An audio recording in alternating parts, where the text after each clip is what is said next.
Assalamualaikum warahmatullahi wabarakatuh.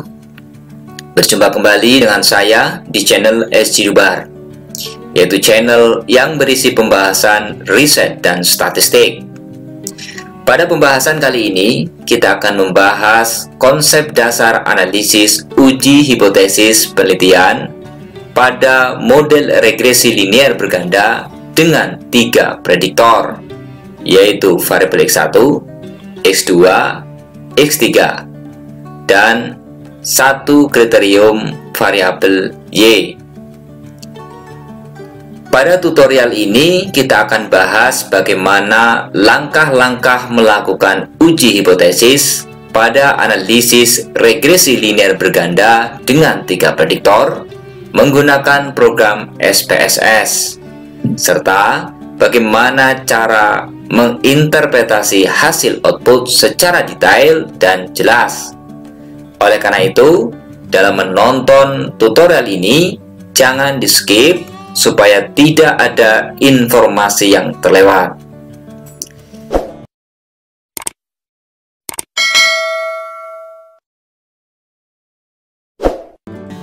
Kita pahami terlebih dahulu bahwa analisis regresi linear berganda atau analisis regresi multiples adalah merupakan metode analisis untuk menguji hipotesis penelitian untuk mengetahui ada tidaknya pengaruh antara 2 atau lebih variabel independen terhadap variabel dependen yang dapat dinyatakan dalam bentuk persamaan regresi. Contoh pada gambar kerangka pemikiran penelitian berikut adalah merupakan model regresi linear berganda dengan 3 prediktor, yaitu yang terdiri atas variabel X1, variabel X2, dan variabel X3 terhadap satu variabel kriterium, yaitu variabel Y.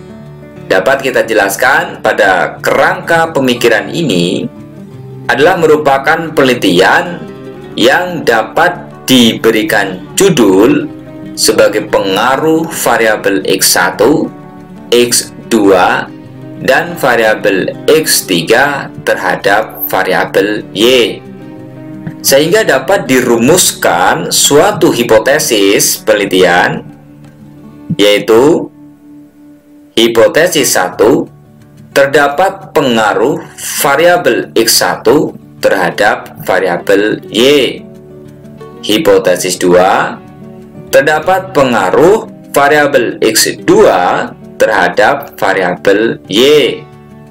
Hipotesis 3, terdapat pengaruh variabel X3 terhadap variabel Y, serta terdapat pengaruh variabel X1, X2, dan X3 secara bersama-sama atau secara simultan terhadap variabel Y.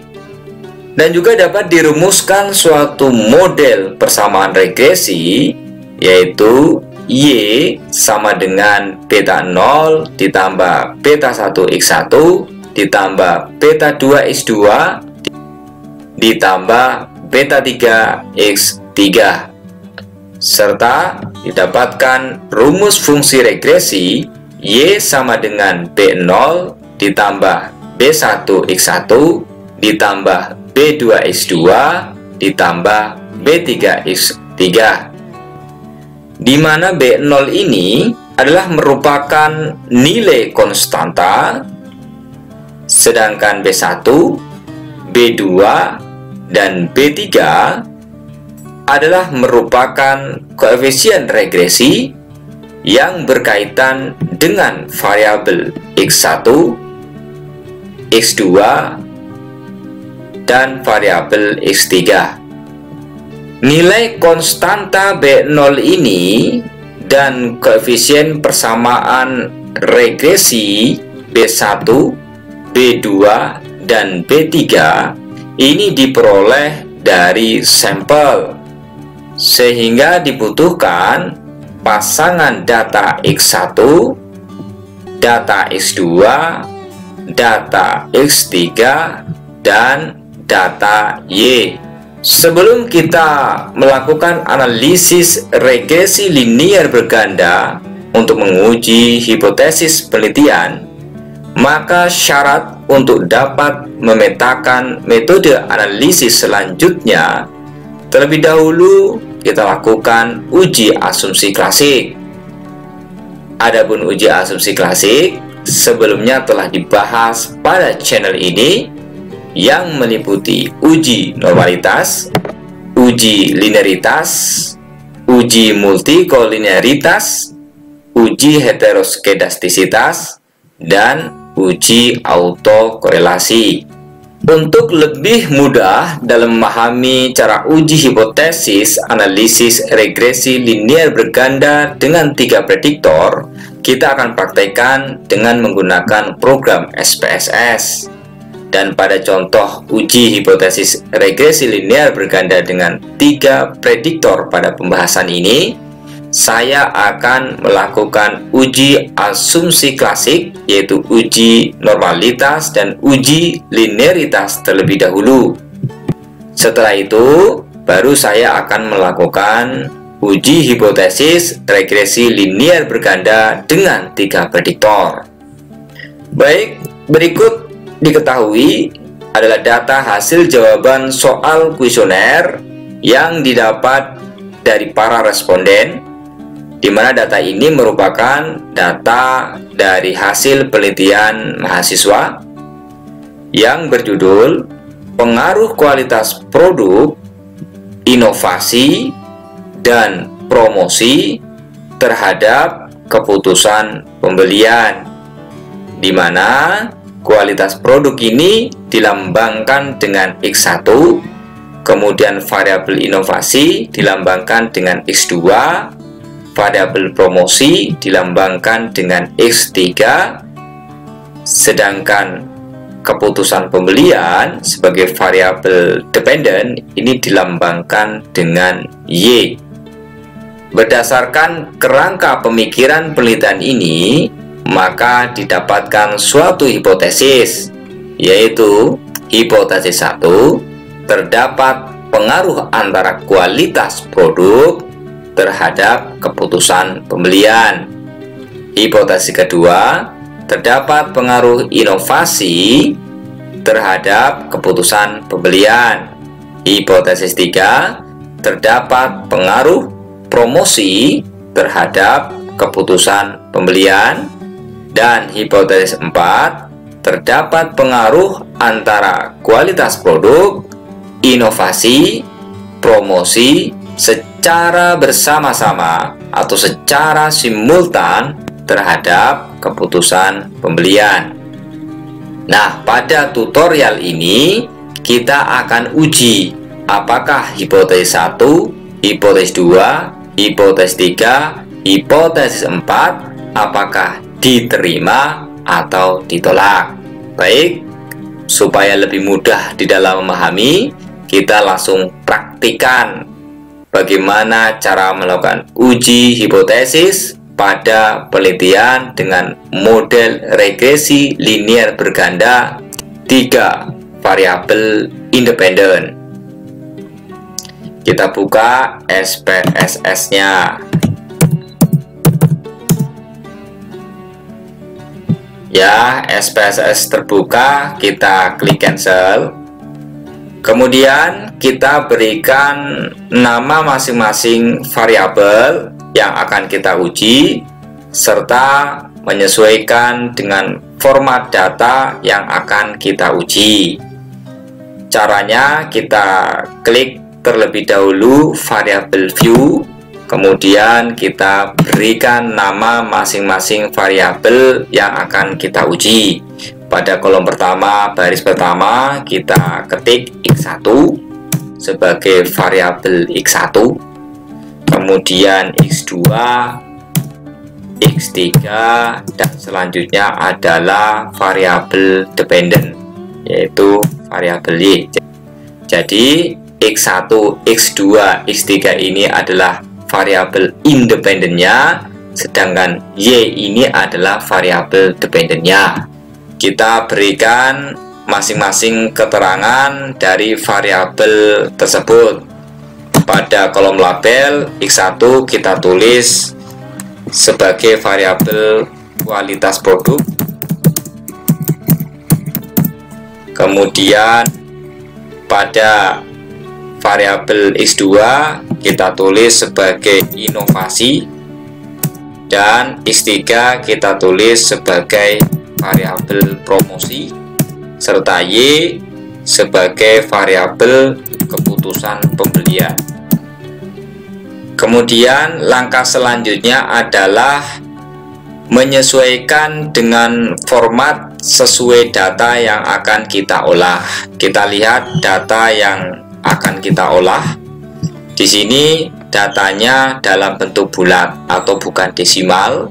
Maka pada lembar kerja SPSS pada variable view kita sesuaikan formatnya. Di sini pada kolom desimal kita rubah menjadi 0 supaya tidak ada dua angka di belakang koma. Ini kita rubah semua jadi angka 0. Kemudian pada kolom measure, karena data yang akan kita uji adalah merupakan data dalam bentuk interval, maka kita rubah menjadi data scale atau ukuran scale. Ini juga scale, ini juga scale, ini juga scale.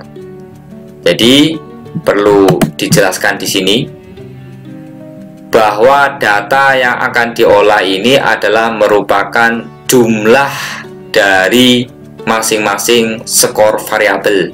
Selanjutnya kita masukkan data yang akan diuji pada lembar kerja SPSS pada data view. Kita klik data view.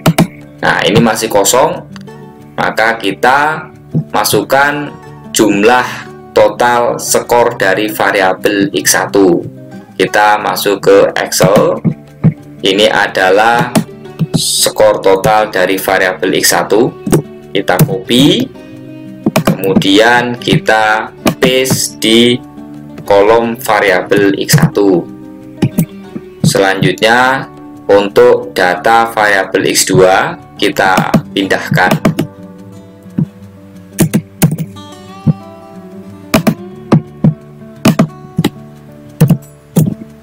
Kemudian data X3 kita ambil dari total jawaban variabel X3,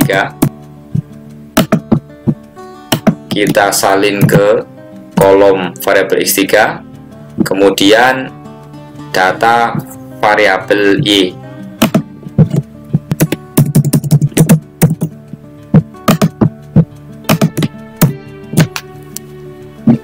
Ya, data dari masing-masing total jawaban variabel, yaitu variabel X1 sebagai variabel kualitas produk, variabel X2 sebagai variabel inovasi, variabel X3 sebagai variabel promosi, dan variabel Y sebagai variabel keputusan pembelian, semua sudah disiapkan pada lembar kerja SPSS. Selanjutnya kita masuk ke langkah uji analisis. Pada tutorial ini saya akan melakukan uji asumsi klasik terlebih dahulu, namun hanya dua uji asumsi klasik, yaitu uji normalitas, kemudian uji linearitas, dan uji asumsi klasik yang lain saya anggap telah dilakukan uji. Jadi silakan Anda melakukan uji asumsi klasik yang lain terlebih dahulu. Untuk melakukan uji normalitas, yang akan kita lakukan adalah uji normalitas pada model regresi. Sehingga untuk uji normalitas pada model regresi, yang diuji adalah data distribusi nilai residualnya. Langkah-langkahnya, kita klik Analyze, kemudian pilih regression, selanjutnya kita klik linear. Kemudian pada kotak dialog linear regression, kita masukkan variabel independen ke kotak independen. Di sini variabel independennya adalah kualitas produk, inovasi, dan promosi. Kita pindahkan ke kotak independen. Kemudian variabel dependen, yaitu keputusan pembelian, kita masukkan atau kita pindahkan ke kotak dependen. Selanjutnya, untuk uji normalitas, kita klik save. Kemudian pada kotak residual ini kita centang atau kita aktifkan unstandardized. Tujuannya adalah untuk mendapatkan nilai residual unstandardized. Nah, pada include the covariance metric kita aktifkan dengan berikan tanda centang. Di sini sudah default. Kemudian kita klik continue. Metode yang digunakan untuk uji normalitas ya, kita tetapkan sebagai metode enter. Kemudian klik OK. Nah, ini adalah output dari proses uji normalitas. Namun yang kita butuhkan bukan data ini, tetapi yang kita butuhkan adalah nilai residualnya. Kita klik lembar kerja SPSS. Nah, di sini sudah ada nilai residualnya. Nih, ya. Ini adalah nilai residualnya. Ini yang akan kita uji normalitasnya. Baik, langkah selanjutnya untuk uji normalitas, kita klik analyze. Kemudian kita pilih non-parametric test. Selanjutnya kita pilih legacy dialogs dan klik one sample KS.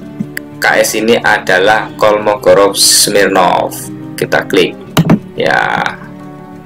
Nah, karena pada model regresi untuk uji normalitas yang kita uji adalah nilai unstandardized residualnya, maka variabel unstandardized residual kita pindahkan ke kotak tes variable list. Nah, selanjutnya jangan lupa dicek pada kotak tes distribution. Ini ada normal, ini diaktifkan ya. Kita aktifkan normalnya, kemudian klik OK. Nah, ini sudah muncul tabel one sample Kolmogorov-Smirnov test. Ini adalah merupakan hasil untuk menentukan apakah nilai unstandardized residualnya normal atau tidak. Kita pindahkan ke Word.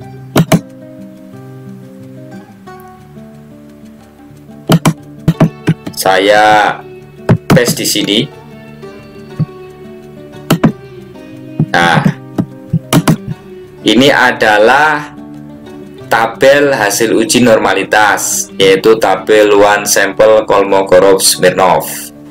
Pada tabel ini terlihat nilai assumed significancy total pada nilai unstandardized residual adalah 0,200.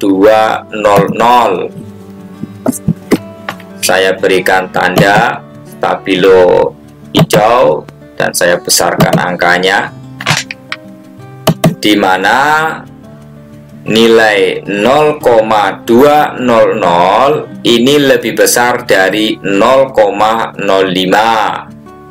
sehingga dapat disimpulkan bahwa data residual adalah berdistribusi normal. Selanjutnya, setelah kita melakukan uji normalitas, kita lanjutkan dengan langkah kedua, yaitu uji linearitas. Kita kembali ke lembar kerja SPSS. Untuk melakukan uji linearitas, langkah-langkahnya adalah klik analyze, kemudian pilih compare means, kita klik means, kemudian untuk variabel independen kita masukkan ke kotak independen, dan variabel dependen kita masukkan ke kotak dependen.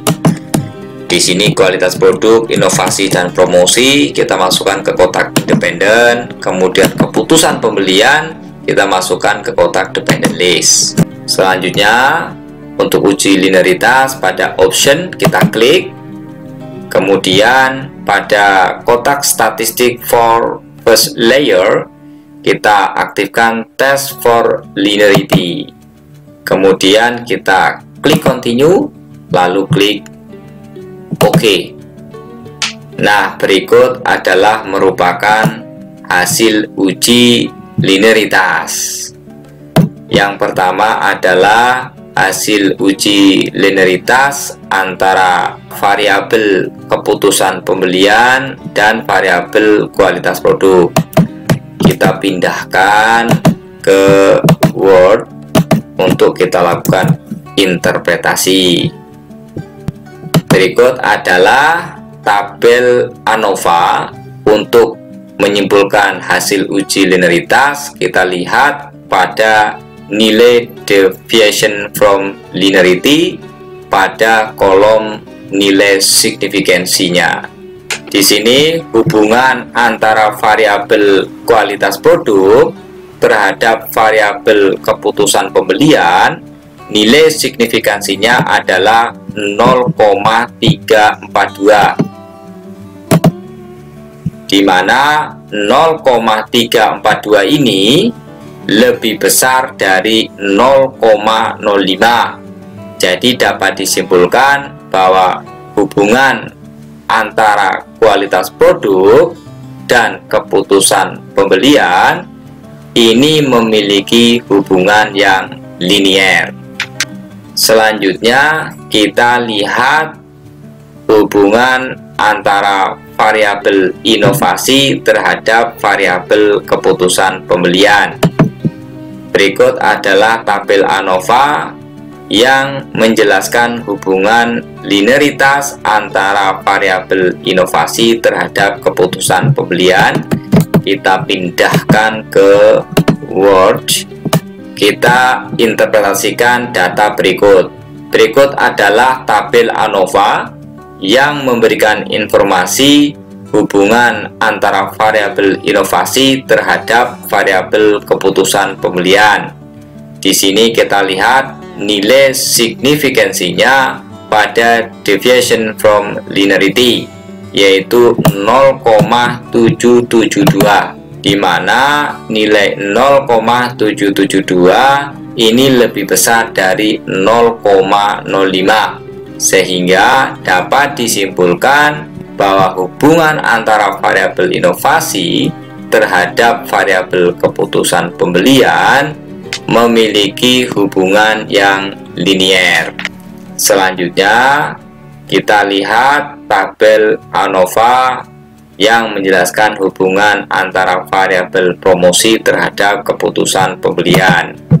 Nah, berikut tabel ANOVA hubungan antara variabel promosi terhadap keputusan pembelian. Kita pindahkan ke Word. Ya, ini tabel ANOVA kita interpretasikan.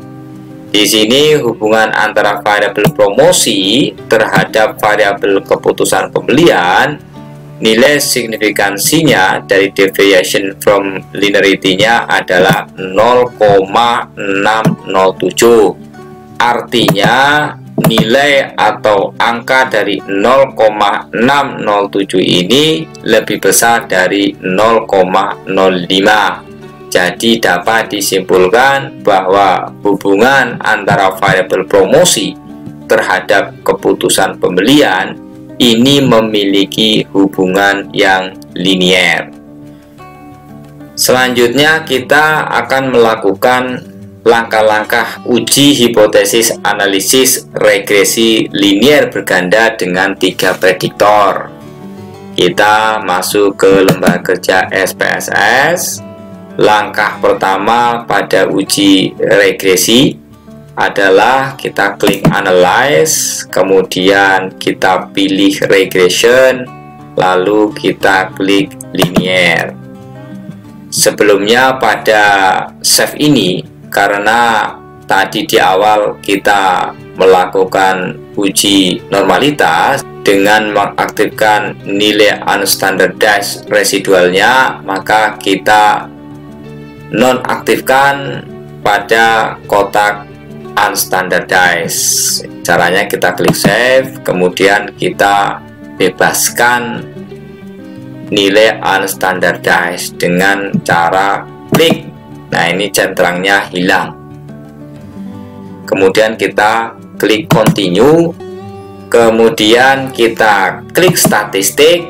Nah, di sini kita berikan tanda centrang pada estimates, kemudian model fit, kemudian R square change untuk mendapatkan nilai korelasi. Kemudian kita centang deskriptif untuk mendapatkan tabel deskripsi, dan untuk mendapatkan nilai F change kita aktifkan dengan klik sehingga muncul tanda centrang. Selanjutnya kita klik continue, dan pada metode ini kita tetapkan menggunakan metode enter. Selanjutnya kita klik OK. Nah, langkah-langkah uji hipotesis pada analisis regresi linear berganda dengan 3 prediktor ini yang menggunakan program SPSS telah selesai. Sekarang tinggal melakukan interpretasinya. Untuk melakukan interpretasi, saya akan pindahkan masing-masing tabel ini, tabel deskriptif statistik, ke Word. Baik, kita interpretasikan dari tabel deskriptif statistik. Pada tabel deskriptif statistik ini memberikan informasi, yaitu variabel-variabel penelitian yang diteliti, di mana variabel penelitian yang diteliti, variabel dependennya adalah keputusan pembelian, kemudian variabel independennya adalah variabel kualitas produk, variabel inovasi, dan variabel promosi.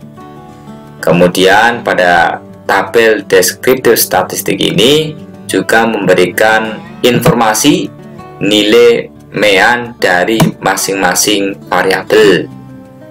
Variabel keputusan pembelian nilai meannya adalah 19,93, kemudian variabel kualitas produk nilai meannya adalah 16,79, variabel inovasi 16,30, dan variabel promosi nilai meannya adalah 17,57. Ini data secara deskriptif. Kemudian juga tersaji nilai standar deviation sebagai berikut ya dari masing-masing variabel, dan nilai N-nya adalah merupakan jumlah dari sampel masing-masing variabel yang diteliti, di mana variabel keputusan pembelian, jumlah data atau jumlah sampelnya adalah 105, kemudian kualitas produk juga sama 105, inovasi dan promosi juga sama 105.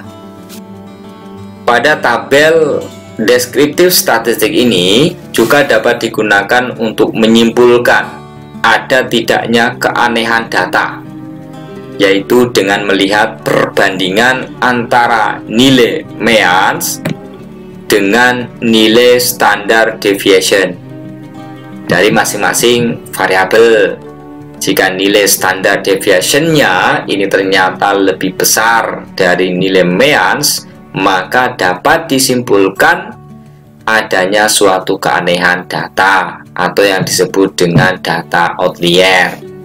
Dan pada tabel deskriptif statistik ini tidak ada nilai standar deviation satupun yang lebih besar dari nilai meannya, sehingga dapat diartikan pada data yang hendak kita uji ini tidak ada data yang outlier atau data yang ekstrim, data yang tidak wajar. Selanjutnya kita akan menginterpretasikan dari tabel correlation. Saya pindahkan ke Word. Nah, Sip, kita letakkan di sini ya. Ini namanya tabel correlation. Pada tabel correlation dapat kita interpretasikan bahwa variabel kualitas produk terhadap variabel keputusan pembelian ini memiliki nilai koefisien korelasi sebesar 0,599. Pada hubungan variabel kualitas produk terhadap variabel keputusan pembelian ini memiliki nilai signifikansi 0,000, di mana berdasarkan keputusan uji korelasi, jika nilai signifikansinya lebih besar dari 5% atau 0,05, maka tidak ada hubungan yang signifikan antara kedua variabel. Dan jika nilai signifikansinya lebih kecil dari 0,05 atau lebih kecil dari 5%, maka ada hubungan yang signifikan antara kedua variabel. Di sini hubungan variabel kualitas produk terhadap keputusan pembelian, nilai signifikansinya adalah 0,000. Jadi lebih kecil dari 0,05. Artinya variabel kualitas produk terhadap variabel keputusan pembelian ini memiliki hubungan yang signifikan. Kemudian yang lain juga bisa diinterpretasikan, yaitu hubungan antara inovasi terhadap variabel keputusan pembelian memiliki nilai koefisien korelasi sebesar 0,649, di mana nilai signifikansinya adalah 0,000, sehingga bisa disimpulkan ini memiliki hubungan yang signifikan. Dan selanjutnya, variabel promosi terhadap variabel keputusan pembelian ini memiliki nilai koefisien korelasi sebesar 0,442, di mana nilai signifikansinya adalah 0,000. Artinya variabel promosi terhadap variabel keputusan pembelian memiliki hubungan yang signifikan. Selanjutnya kita interpretasi data variabel enter remove. Ini tabel variabel enter remove, saya copy, saya pindahkan ke Word. Baik, kita interpretasikan. Di sini variabel penelitian yang diteliti adalah variabel kualitas produk, variabel inovasi, dan variabel promosi sebagai variabel independen. Kemudian variabel dependennya adalah keputusan pembelian. Sedangkan kolom variabel remove ini kosong, tidak ada tulisan apa-apa. Artinya semua variabel dalam penelitian ini dilakukan uji analisis semua, tidak ada yang tertinggal. Dan pada kolom metode ini, di sini memberikan informasi bahwa metode yang digunakan dalam uji hipotesis analisis regresi linear berganda ini menggunakan metode enter. Kemudian selanjutnya kita interpretasi dari model summary. Ini saya copy, saya pindahkan ke Word. Baik, kita interpretasikan. Pada model summary, kita dapat menentukan nilai R² yang disebut juga sebagai nilai koefisien determinasi. Saya berikan stabilo atau tanda untuk nilai R². Pada model summary ini, kita dapat menemukan nilai R² yang disebut juga sebagai nilai koefisien determinasi, di mana nilai koefisien determinasi ini adalah merupakan hasil kuadrat dari nilai R, di mana nilai R ini adalah merupakan nilai koefisien korelasi. Jadi nilai R square atau nilai koefisien determinasi ini adalah merupakan nilai yang memberikan petunjuk untuk memprediksi berapa persen besar pengaruh kualitas produk, pengaruh inovasi, dan pengaruh promosi terhadap keputusan pembelian. Maka berdasar tabel model summary dapat disimpulkan bahwa besarnya pengaruh variabel promosi, inovasi, dan kualitas produk secara simultan terhadap variabel keputusan pembelian adalah sebesar 0,461 atau sebesar 46,1%. Sedangkan sisa pengaruh yang disebut juga sebagai nilai error atau nilai E, yaitu sebagai variabel residu yang berada di luar dari variabel yang diteliti dan dapat dihitung dengan rumus E sama dengan 1 min R square, di mana nilai error adalah 1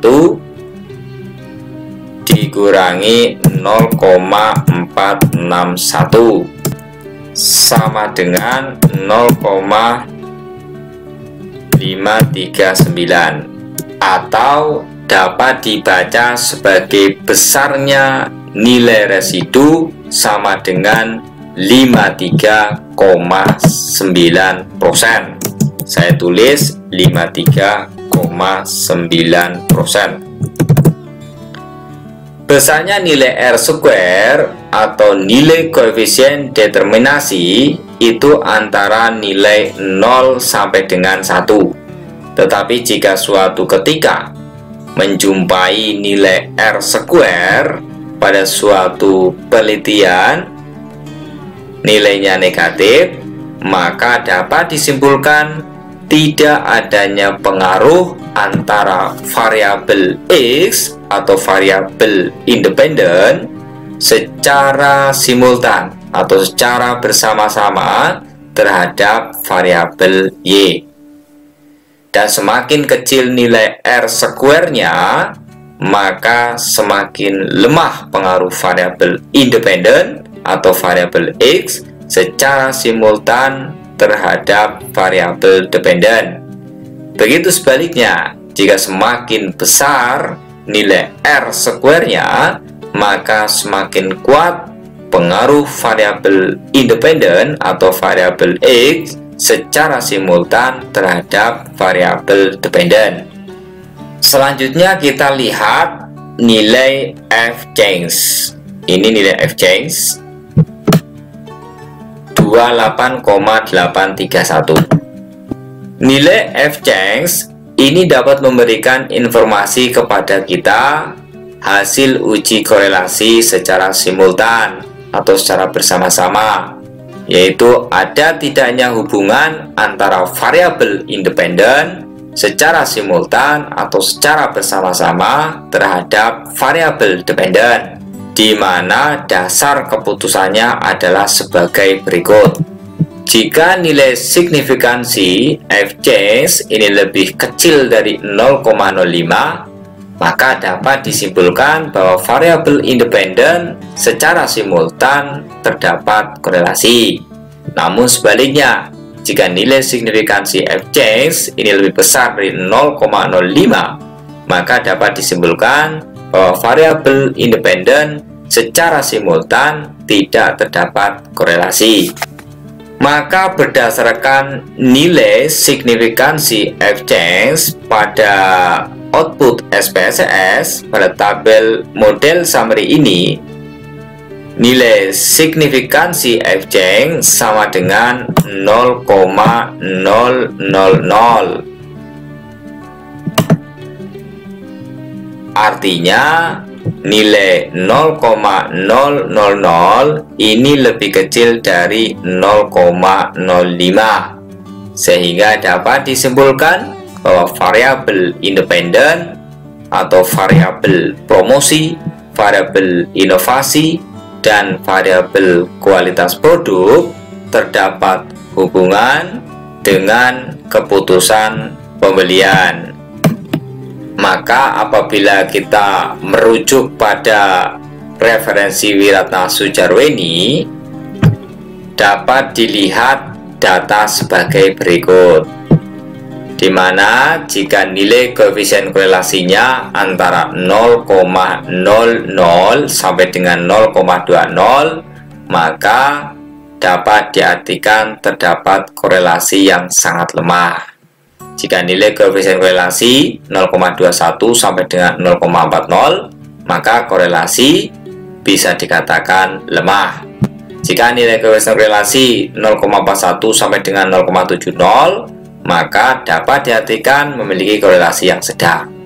Jika nilai koefisien korelasi antara 0,71 sampai dengan 0,90, maka dapat disimpulkan memiliki korelasi yang kuat. Dan jika nilai koefisien korelasi di antara 0,91 sampai dengan 0,99, maka korelasi masuk ke kategori kuat sekali. Dan jika nilai koefisien korelasinya 1,00, maka dapat disimpulkan sebagai korelasi yang sempurna. Dan derajat kerataan hubungan ini juga bisa menggunakan referensi-referensi yang lain, misalnya menurut Profesor Rugiono dan sebagainya. Yang penting, pada saat kita membuat karya ilmiah, kita cantumkan dasar dari sumber referensi yang digunakan. Untuk melihat nilai keeratan hubungan, kita dapat melihat dari nilai koefisien korelasinya, yaitu 0,679. Apabila berdasarkan referensi dari Wiratna Soejarweni, keeratan hubungan masuk ke dalam kategori sedang. Selanjutnya kita lihat hasil data yang lain, yaitu tabel ANOVA. Tabel ANOVA ini saya pindahkan ke Word. Setelah itu kita interpretasikan. Pada tabel ANOVA ini merupakan hasil dari uji F yang memberikan informasi ada tidaknya pengaruh dari variabel promosi, variabel inovasi, dan variabel kualitas produk secara simultan atau secara bersama-sama terhadap variabel keputusan pembelian.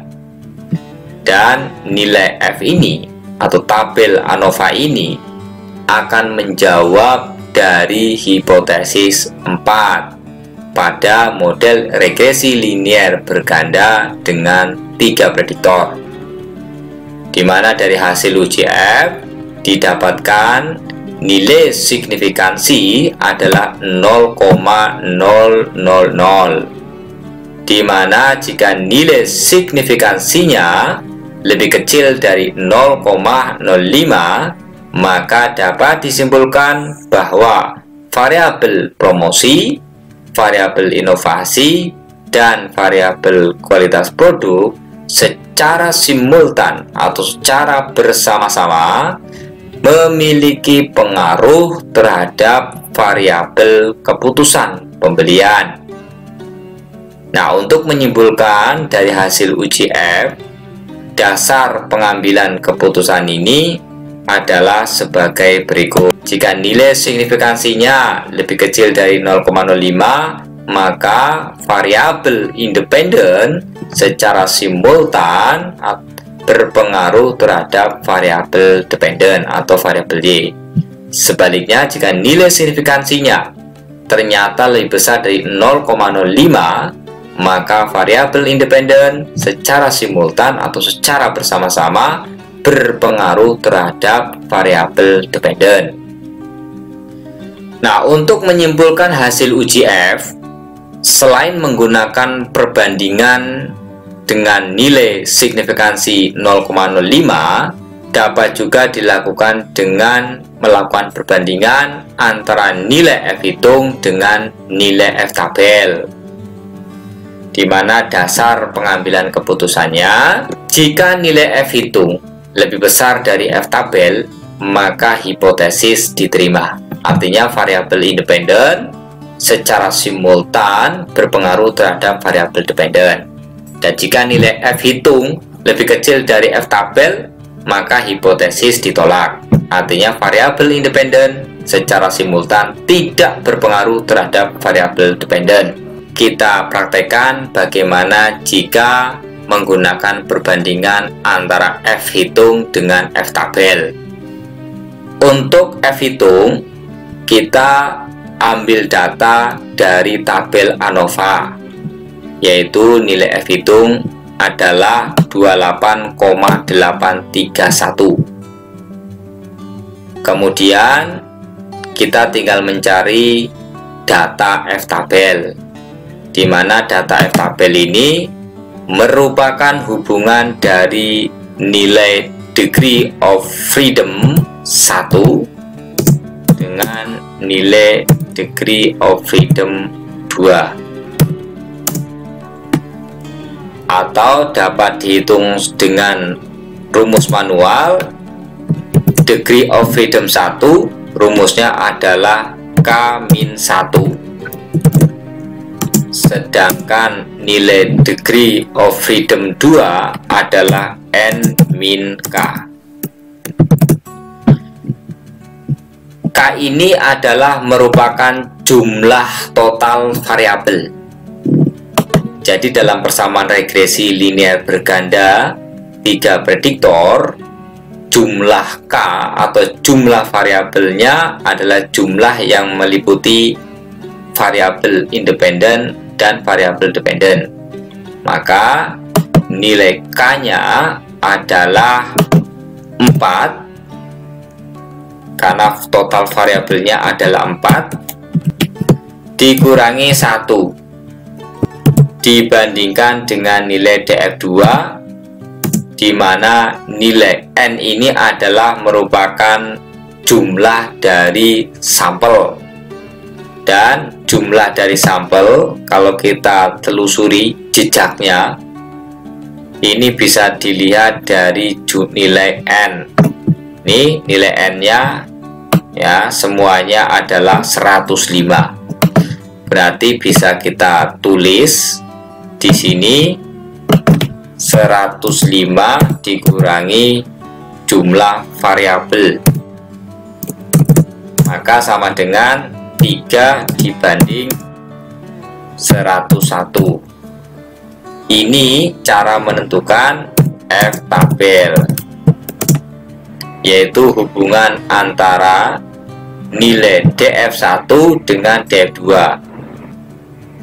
atau hubungan antara 3 dengan 101 pada F tabel. Perlu dipahami di sini bahwa DF1 dan DF2 sebenarnya apabila dilihat dari output SPSS ini sudah ada, yaitu pada tabel model summary. Di sini nilai DF1-nya adalah 3, DF2-nya adalah 101. Kita lihat cocok atau tidak. DF1-nya adalah 3, kemudian DF2-nya adalah 101. Jadi hitungan manual dengan hitungan dari output SPSS adalah sama, yaitu DF13, DF2 adalah 101. Sekarang dari ketentuan rumus ini kita akan praktekkan cara membaca distribusi nilai F untuk menentukan nilai F tabel. Berikut adalah distribusi tabel F. Nilai vertikal ini adalah merupakan nilai DF2, sedangkan yang horizon adalah nilai DF1, di mana berdasarkan output SPSS dan hitungan manual, nilai DF1 dibanding nilai DF2 adalah hubungan antara 3 dan 101. Di sini nilai DF1 adalah 3, kita beri tanda nilai DF1 ya di angka 3. Kemudian nilai DF2-nya adalah 101. Kita turun ke bawah untuk mencari nilai DF2 101. Nah, ini nilai DF2 101. Ya, kemudian nilai DF1-nya adalah 3. Nah, dari hubungan antara DF1 dengan nilai DF2 ini dapat ketemu yang namanya nilai F tabel. Kita tarik saja secara horizontal di sini, tepat dengan nilai DF1. Tarik secara vertikal, kemudian ketemu dengan nilai DF2. Kita kasih tanda. Nah, di sini dapat disimpulkan F tabel 2,69. Kemudian dari sini kita bandingkan nilai F hitung dengan F tabel, di mana nilai F hitung adalah 28,831 dan F tabel sama dengan 2,69. Di sini dapat disimpulkan bahwa F hitung ini lebih besar daripada F tabel. Jadi ini dirubah menjadi lebih besar. Artinya 28,831 ini lebih besar dari 2,69. Artinya F hitung lebih besar dari F tabel. Maka dapat dilihat di sini, F hitung lebih besar dari F tabel. Maka dapat disimpulkan bahwa variabel promosi, variabel inovasi, dan variabel kualitas produk memiliki pengaruh secara simultan terhadap keputusan pembelian.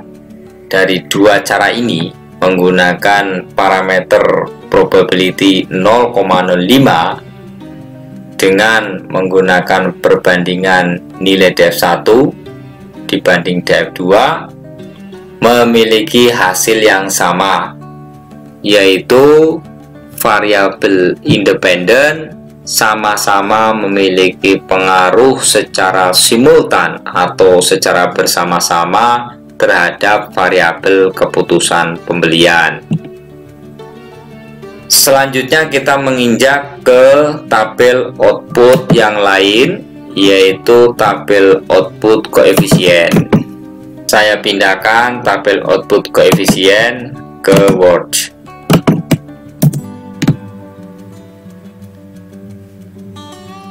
Berikut adalah tabel koefisien. Baik, kita interpretasikan.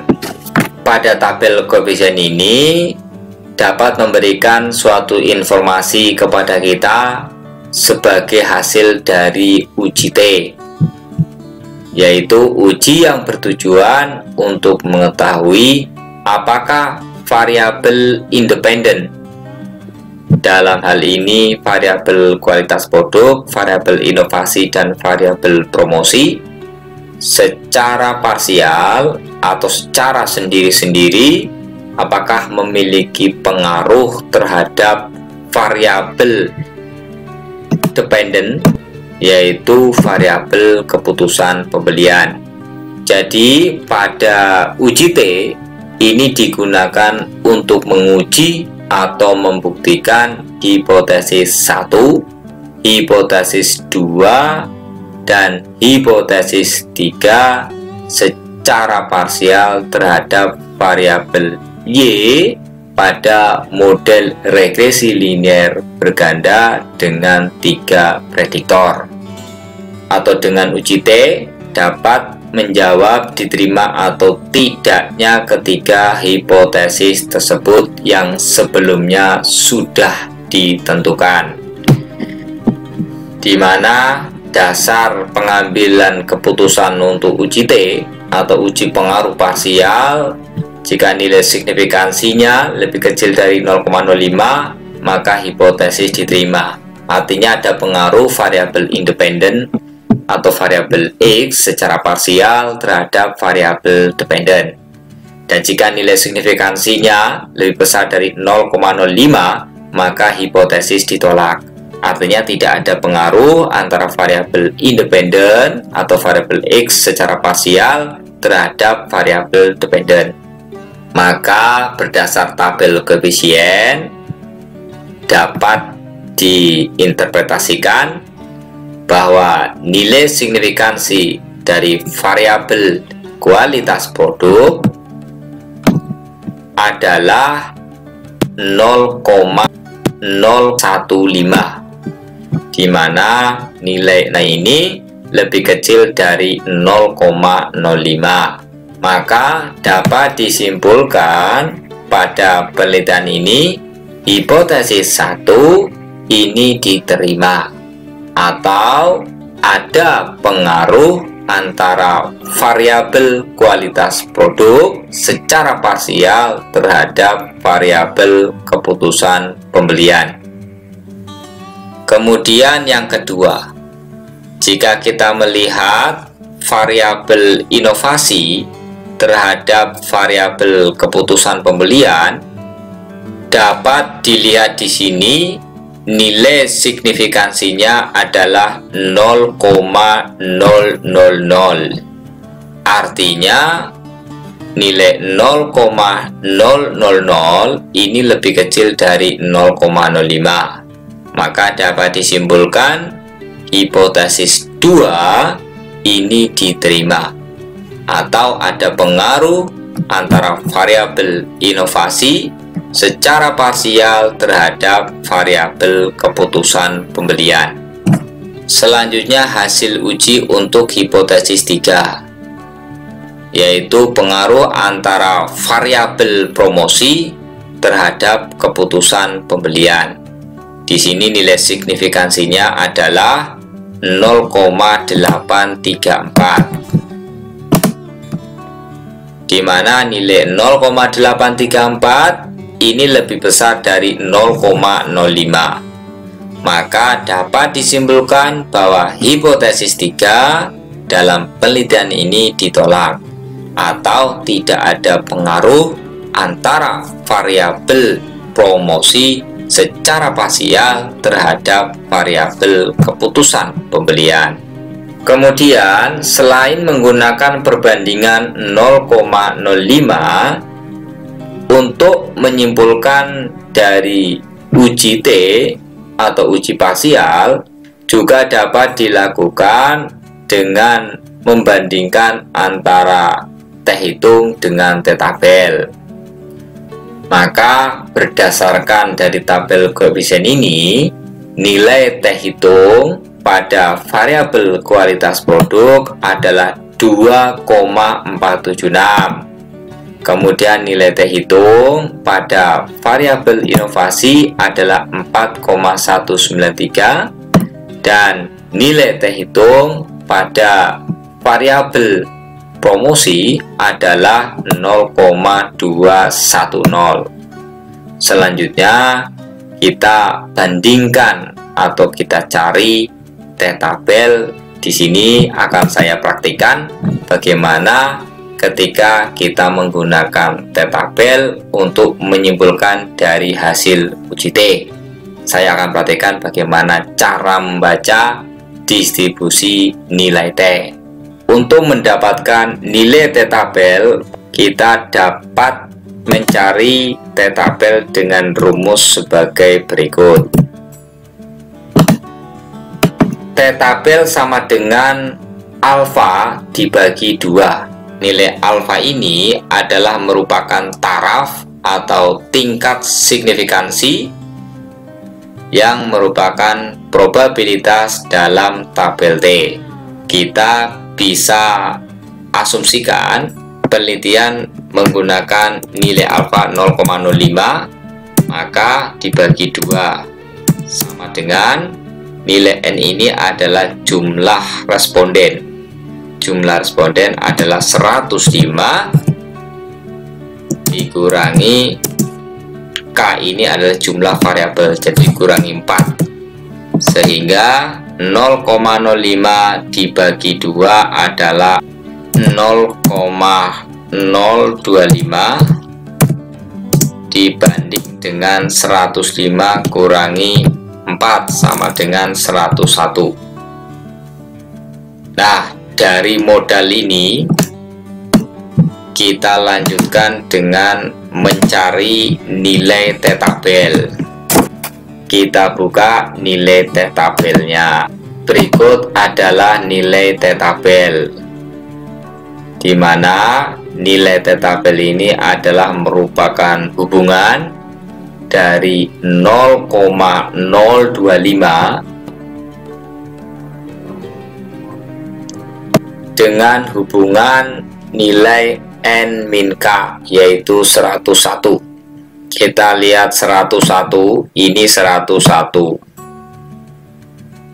Kemudian nilai alfanya, karena kita menggunakan penelitian dengan alfa 0,05, maka 0,05 dibagi 2 adalah 0,025. Dari nilai perhitungan ini kita dapatkan nilai T-tabel, yaitu hubungan antara 0,025 dengan 101. Kita hubungkan, maka ketemu nilai T-tabel. Nilai T-tabelnya adalah 1,9837. Kita bisa tulis di sini T-tabelnya adalah 1,98373. Atau dalam membaca T-tabel dapat saya jelaskan sebagai berikut. Di sini terdapat tulisan PR, artinya probability. Di atas ini nilai probability-nya adalah 0,25. Sedangkan yang di bawah nilai probability-nya adalah 0,50. Nilai probability yang atas ini artinya nilai probability satu arah. Sedangkan yang di bawah ini adalah nilai probability dua arah. Pada pengujian hipotesis, ini ada dua bentuk pengujian, yaitu pengujian satu arah dan pengujian dua arah. Adapun pengujian satu arah dan pengujian dua arah ini tergantung pada perumusan hipotesis yang akan diuji. Misal, pada penelitian ini hipotesisnya adalah bagaimana pengaruh kualitas produk terhadap keputusan pembelian.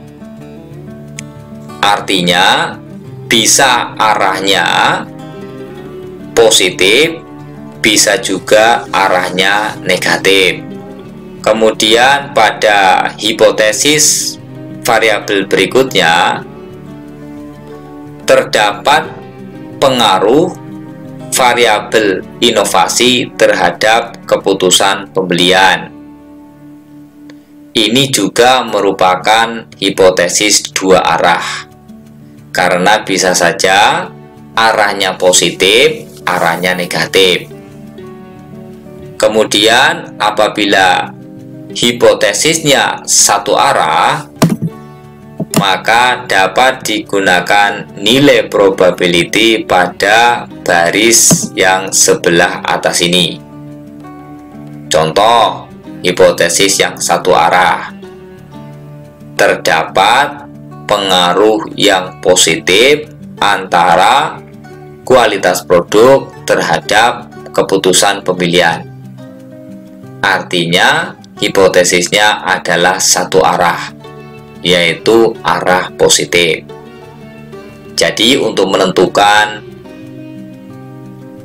angka probability pada distribusi T ini bisa dilihat pada arah dari hipotesis, satu arah atau dua arah. Kemudian nilai DF ini atau degree of freedom dapat dilihat dari tabel ANOVA, yaitu pada nilai degree of freedom atau derajat kebebasan pada baris residual. Kita lihat tabel ANOVA. Nah, ini adalah tabel ANOVA di mana pada variabel residual nilai DF-nya adalah 101. Sehingga pada tabel distribusi T ini nilai residualnya adalah 101. Ya, bisa diambil 101. Sehingga apabila kita membaca distribusi T, karena hipotesisnya merupakan dua arah, yaitu bagaimana pengaruh antara variabel X terhadap variabel dependen, maka dapat digunakan angka pada baris yang bawah, yaitu 0,05. Di sini 0,05. Jadi ini tanpa membagi dengan nilai 2. Ya. Kemudian nilai DF2 nya adalah 101. Kemudian kita hubungkan. Nah, hasilnya sama. Ya. Hasilnya sama, yaitu 1,98373. Jadi di dalam membaca distribusi nilai T sudah saya berikan cara atau tutorial dua cara. Yang pertama adalah menggunakan rumus manual ini, yaitu alfa per 2 dibanding N min K. Kemudian cara yang kedua adalah dengan melihat arah hipotesis. Apakah arah hipotesisnya satu arah atau arah hipotesisnya dua arah. Kemudian dari arah hipotesis ini dibandingkan dengan nilai DF2 atau degree of freedom-nya. Jadi dapat ditentukan di sini bahwa nilai T tabelnya adalah 1,98373 yang didapat dari nilai T tabel ini, ya, 1,9373. Kemudian kita bandingkan dengan nilai T hitung yang didapat dari data koefisien. Di sini nilai T hitung kualitas produk terhadap keputusan pembelian adalah 2,476. Artinya 2,476 ini lebih besar dari 1,9837.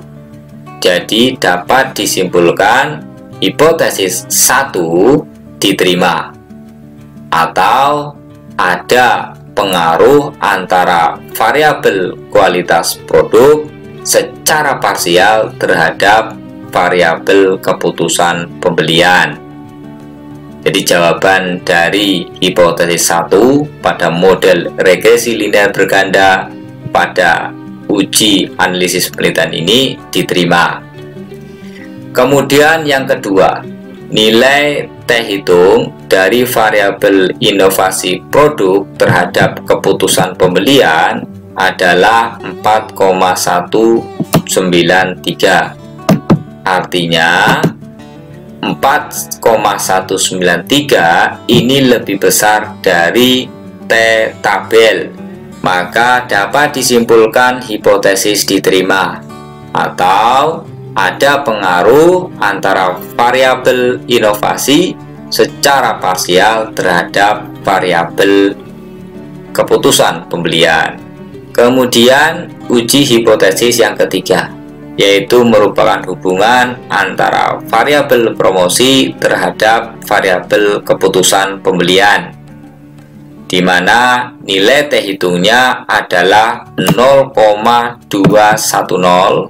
Ini lebih kecil dari nilai T tabel, yaitu lebih kecil dari 1,9837.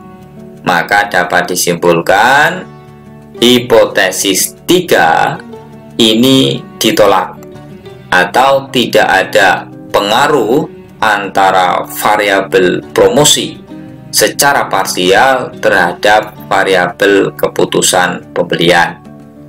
Jadi pada uji T atau uji parsial, uji hipotesis H1, H2, dan H3 secara parsial telah terjawab.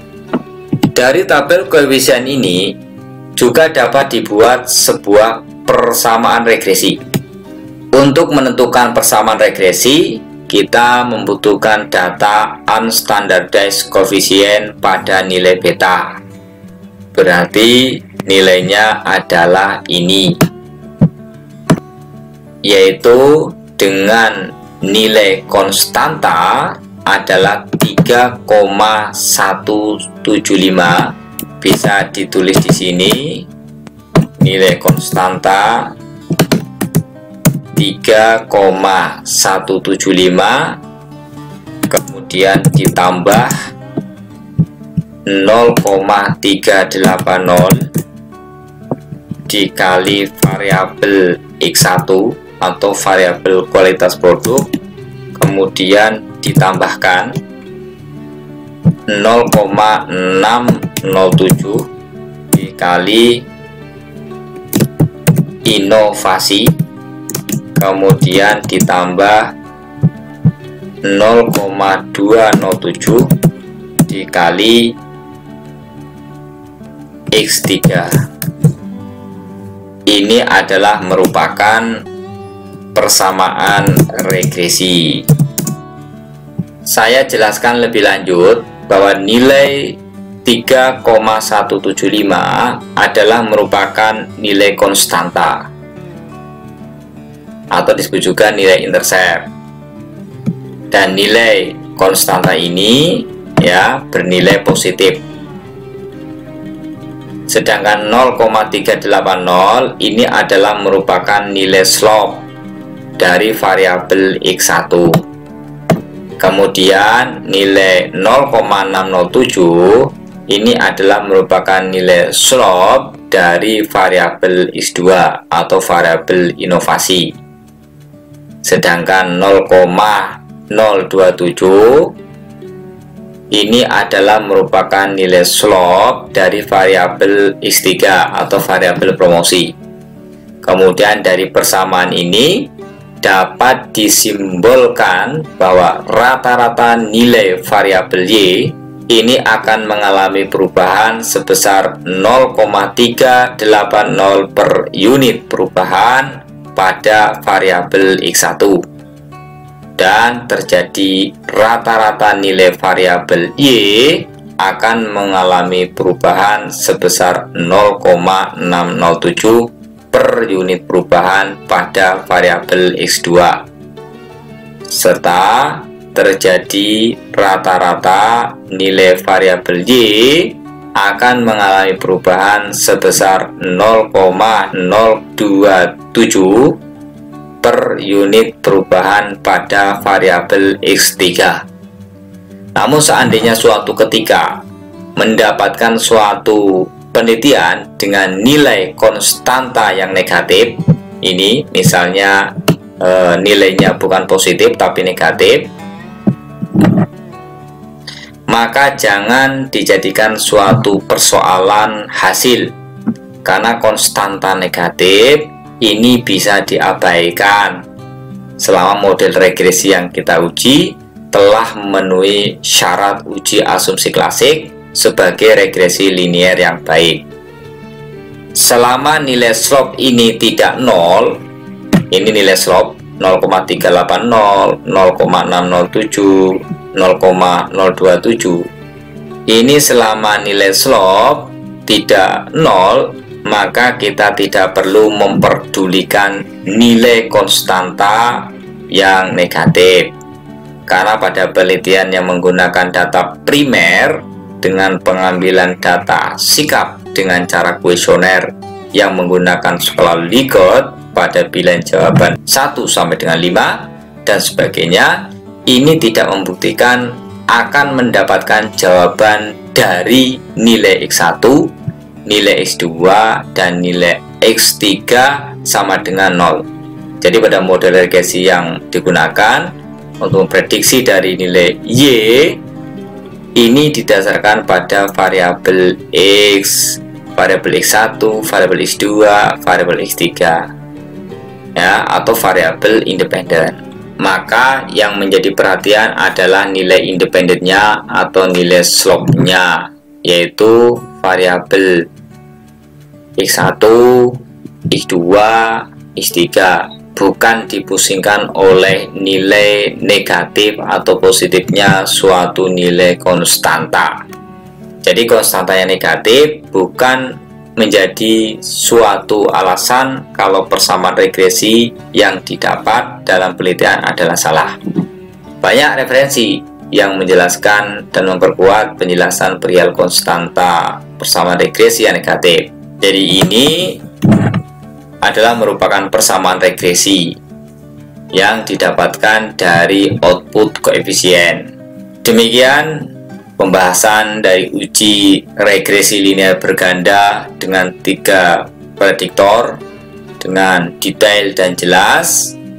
Namun apabila saudara ingin menggali pengetahuan lebih mendalam lagi perihal materi atau pembahasan ini, yaitu perihal bagaimana cara melakukan uji asumsi klasik, cara melakukan uji validitas reliabilitas, cara melakukan uji korelasi parsial, regresi linear berganda, atau cara menulis penelitian dan sebagainya, silakan saudara untuk menonton tutorial-tutorial yang ada di channel ini.